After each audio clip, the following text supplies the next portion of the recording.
Hi everyone, I'm Dan Albers. Welcome back here to the Orange and Black Scrimmage here at Anderson High School, USBN Sports and Go Redskins TV, and I'm joined by the defensive coordinator of the Redskins, Nick Schmidt. Nick, as always, thanks for joining me. Dan, it's good to see you. Appreciate it. You too, man. And talk about you and now this is your fourth year now, right? Too. Correct. With how has that been for you? We kind of talked a little bit about last year. Do you feel like each year has progressed and you're expecting some big things this year? Oh, 100%. Every year we go through this, it seems like the kids grasp something new every year. They pick up on things, they do different things every year, and me professionally and developmental-wise, defensively, it's been tremendous. The opportunity I've had from Coach Cryer is unbelievable. Growing as a football coach and so forth, it's been phenomenal. You did lose a lot of some key guys. You had Tim Sweeney last year. You had Jimmy O'Toole, obviously. I think a guy that we've talked about here today is going to be two guys. One is a lot of the guys. Zach Caldwell is one, and then also Leighton Wilden. He's been playing. This is his third year. He's going to have to step up big for you this year. Correct. You mentioned Tim Sweeney, and when we moved to the stack last year halfway through, him playing the Mike linebacker completely changed our defense. Right. He was injured early and came back. When he got healthy, we completely changed everything. Jimmy O'Toole all over the field. Yep. His work for 3 years was unbelievable.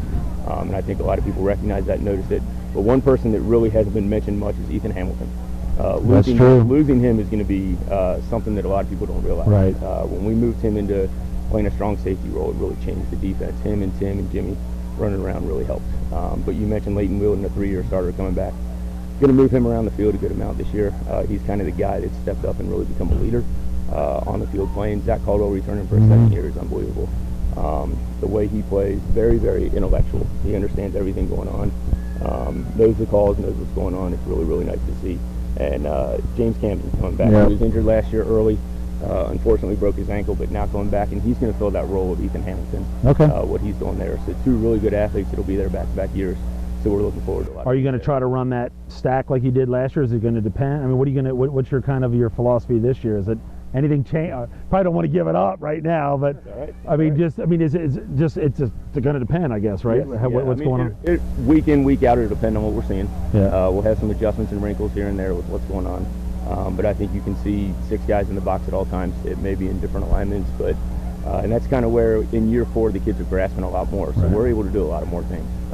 And if you watch our preseason thus far, we have guys just flying all over the place, and it's awesome to see. So. Any surprises so far, guys, that maybe you didn't know and weren't sure of that are kind of a surprise in camp?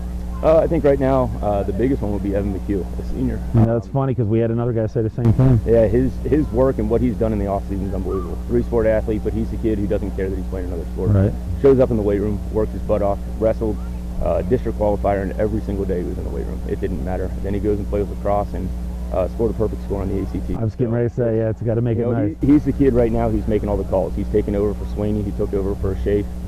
And it's just really good to see somebody come in and just step up and be the leader without having the varsity experience. So it's been really nice to see. So just 80 years is it's an incredible thing, and hopefully that we'll carry this 80 years into a good season this year. Yes. We have some very good players right now with us. The big thing we have to do is develop some depth and see where we can go from there. Tonight was a really good experience for the kids, get in front of some parents, some fans, and see what they can do. Turn around and we have St. X and then we have Elder. Really good competition to see who's ready to go and who's going to step up and do things. And then Simon Kenton is no slouch here to open the season. Actually, you got three road games, right? Yeah. Yep, we started on the road 3 times. And in the 3 years and now going into year 4, I think us on the road, we bring kind of a different approach. And I think that a lot of teams get confused by that when we show up, and we actually play really, really well on the road. So it'll be fun and a good way to start. And the way our student section travels and the fan support that we have, 80 years is phenomenal to be able to it really is. And what I love is watching you and the reactions on the sidelines, that picture of you, that there's one of you jumping up, and I'm hoping that we can see a lot of that again this year. And I really appreciate you doing everything for Anderson. Yes, thank you, Dan. Appreciate it. All right, that's Nick Schmidt joining us. We're going to wrap it up here at Anderson High School. Call it a night.